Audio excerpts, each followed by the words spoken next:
আসসালামু আলাইকুম প্রিয় দর্শক, আপনাদের সামনে নতুন করে আস্থা ফার্নিচার থেকে আবার একটি নতুন ভিডিও নিয়ে আসলাম। আর ভিডিওতে দেখতে পাচ্ছেন এখানে একটি সোফা সেট কালার করে রেখে দেওয়া হয়েছে। আর এই সোফা সেটটি আজকে আমি ডেলিভারি দেব। এই সোফা সেটটি বেশ কয়েকদিন আগেই বিক্রি হয়েছে। অবশ্য এটা কালার সম্পূর্ণ কমপ্লিট করা ছিল না, আর আজকে এটা সম্পূর্ণ কমপ্লিট করা হয়ে গেছে। আর আজকে এটা ডেলিভারি দিয়ে দেব ইনশাল্লাহ। আর ভ্যান গাড়ি আসতে আসতে আমি আপনাদের এই সোফাটা একটু খুব কাছে থেকে দেখাতে চাচ্ছি, আপনারা দেখুন। আর এই সোফা সম্পর্কে কিছু আলোচনা করতে যাচ্ছি। দেখতে পাচ্ছেন এটা একটা সোফা সেট, 5টা সিট মিলে হয় একটা সেট। আর এটার সামনের ডিজাইনটা কিন্তু একেবারে ইউনিক ডিজাইন করা হয়েছে। এখানে বেশিরভাগ লতা নকশা দেওয়া থাকে সবার ঘরে ঘরেই। আর এইটাতে এই যে মাচালগুলা যে ব্যবহার করেছি, এটা 3 ইঞ্চি বাই 1 ইঞ্চি কাঠ দিয়ে মাচালগুলা তৈরি করা, মানে চড়াটগুলা তৈরি করা। আর উপরে যে নকশাগুলো দেখতেছেন, এটা কিন্তু 12 ইঞ্চি হাইট করে এই নকশাগুলো তৈরি করা। সাধারণত দোকানে যে যেমন পারে তেমনিভাবেই তৈরি করে রাখে। এটার একটা হাইট করেই করা হয়েছে নকশার ডিজাইনটা। যেহেতু এখানে গদি ফর্ম বসানোর পরে নকশা লুকটা একটু ভালো লাগবে আশা করা যায়, কারণ নকশার হাইটটা অনেকটা বেশি করে দেয়া। তবে এখন আমাদের ভ্যান ড্রাইভার চলে এসেছে, তমাল, ভাগ্নে তমাল। এর ভ্যানেই আমি আমার ফার্নিচারগুলো বেশিরভাগ ডেলিভারি দিয়ে থাকি, কারণ এ খুব পারদর্শী একজন ড্রাইভার। সে সব সময় সব কিছু ধরে নিতে পারে, নামাইতে পারে, উঠাইতে পারে।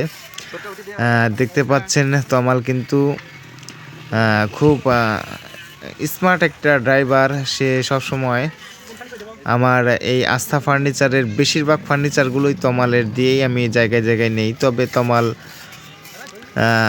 খুব বিজি লোক, এর সব সময় আবাদ সাবাদের আছে, মানে মাঠে কাজ করে, নিজের জমি আছে চাষ করে, সেগুলা লিজ নিয়ে চাষ করে। যাই হোক, কাজের ফাঁকে সে গাড়ি চালায়, আলহামদুলিল্লাহ ভালো সে সব সময়। যাই হোক, আমি মাঝখানে আসার পথে ভিডিওটা করতে পারি নেই। এখানে আমি তার বাসার সামনে এসেছি। অবশ্য আমার দোকান থেকে বেশি দূর না, খুবই কাছে, আমাদের বদনপুর গ্রামেই। তবে এই বাসাওয়ালা 2-3 মাস হলো প্রবাসে গিয়েছে। আল্লাহ তাআলা যেন তাকে ভালোভাবে আবার আমাদের মাঝে ফিরিয়ে দেয়, তার জন্য দোয়া করি, সবাই দোয়া করবেন। সুবা তো বাসা পর্যন্ত নিয়ে আসছি, কিন্তু বাসার লোক বাড়িতে নাই, বাসায় নাই। আবার কল দিচ্ছি, কলও ধরতেছে না। অনেকক্ষণ দাঁড়ায় আছি, তবে আকাশে মেঘও করতেছে, দেখতে পাচ্ছেন। গেট তালা দেওয়া। আমি অবশ্য বলছিলাম যে এই সময় আসবো, আসিয়া ডেলিভারি দিয়ে যাব, কিন্তু বলার পরেও নাই। তমাল ড্রাইভার এই গেট খোলার লেগেল মেলা চেষ্টা করছে, ভিতরে গেছে, যা দেখে ভিতরেও তালা দেওয়া। আর যে বাড়িওয়ালা তার কল দিচ্ছি, কল ধরতেছে না। 8 বার কল দিছি, 8 বার।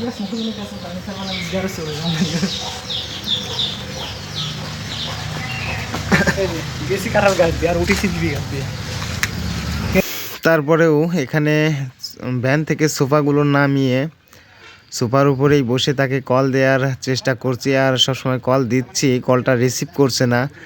যাই হোক, কিছুক্ষণ অপেক্ষা করি। ভ্যানওয়ালাকে আমরা এখান থেকে তাড়িয়ে দিলাম, কারণ সে যদি বেশিক্ষণ থাকে তাহলে বেশি ভাড়া তাকে দিতে হবে। এর জন্য নামিয়ে তাকে সরাইয়া দিলাম যে পরে এসে ভাড়া নিয়ে যেও। তালা খুলি, সমস্যা যায় দিন ভালো, আসে দিন কি খারাপ। খালি গেটটা খুলে বারান্দা উঠে যাবো, বুঝছেন। শেখ সাদি, তুমি আসো আমাদের এদিকে, আসো আমাদের সাথে, আসো আসো শেখ সাদি। না, তোমাকে অবশ্যই ভিডিও করতে হবে, কারণ আমরা এটা খুলতেছি, তুমি দেখবে না। এটা আমার মামি, এটা দেখা যাক সাইফুল ভাই কি করে। তালা খোলার জন্য আপ্রাণ চেষ্টা করতেছে। দর্শক, শেখ সাদি তুমি কি খুলতে পারবে? সাইফুল ভাই তালা খোলার জন্য আপ্রাণ চেষ্টা করতেছে। দর্শক, এটা খালি হতে দেবো, অন্য কারণ না, বুঝেছেন? ভিডিও পাঠা দেবে। অবশ্য শেষ বেলা তালা আমরা খুলে ফেলেছি।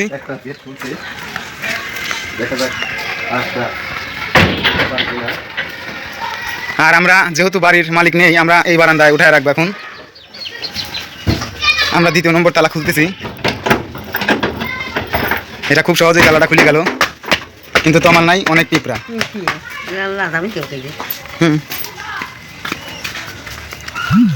এখন যেহেতু সোফাগুলো ভিতরে আনতে হবে, ক্যামেরা ধরার লোক নেই, এর জন্য ক্যামেরাটা স্ট্যান্ডের উপরে রেখে দিয়ে সোফাগুলো ভিতরে আনবো।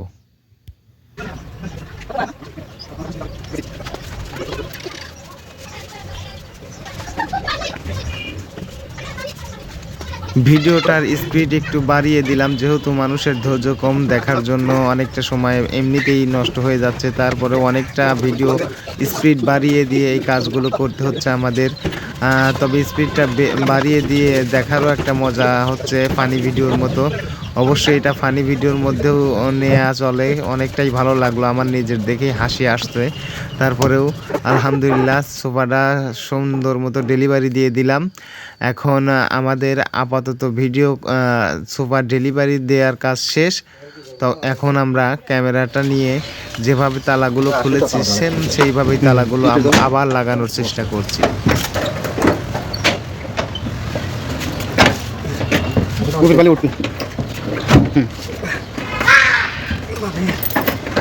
এবার তো খোলে না, বুঝছেন? খুললি ওর মহিলা মানুষের কাম বাসে, এটা তালা দেওয়া, এটা তো খোলে না সবসময়। সাইফুল ভাই যেখানে দাঁড়িয়ে তালা দেওয়ার চেষ্টা করছে, তার পায়ের নিচেই অনেক লাল পিঁপড়া কামড়ানোর চেষ্টা করছে। আর সাইফুল ভাইও খুব দ্রুত চেষ্টা করছে এখান থেকে তালাটা দিয়ে সরিয়ে দিতে পারলে ভালো হয়।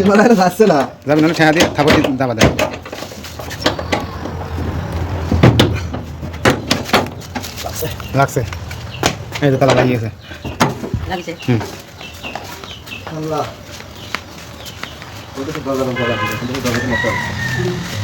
তালা লিয়াইছিলাম, তালা থুই যাবো না, নিয়ে যাবো পকেটে করে।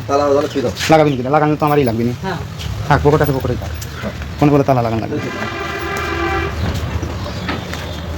বাইর হয়ে যাচ্ছি শেখ সাদিকও।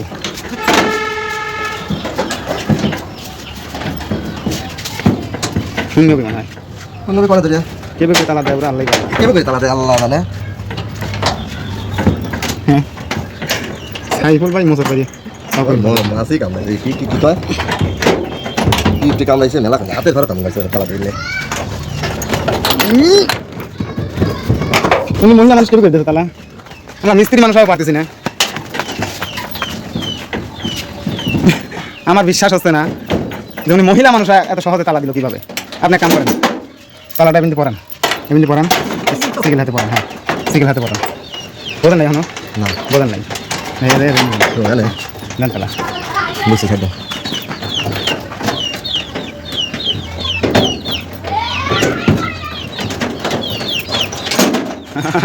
ওয়াল্লাহ আমার তুলি লেও, ওয়াল্লাহ আমার তুলি লেও।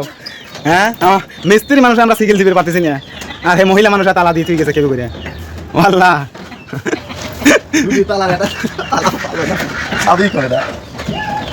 যাই হোক, এক পর্যায়ে দেওয়া হয়েছে। আসলে তালা হয়েছে অবশ্য, কিন্তু যেভাবে ছিল সেভাবে দিতে পারিনি। চাবিটা আসলে পরে দিয়ে দিবেন, বুঝছেন? আচ্ছা, ফাইনালি আমরা এখন চলে যাচ্ছি। আর আমার হুন্ডার পর অত মাটি কেন,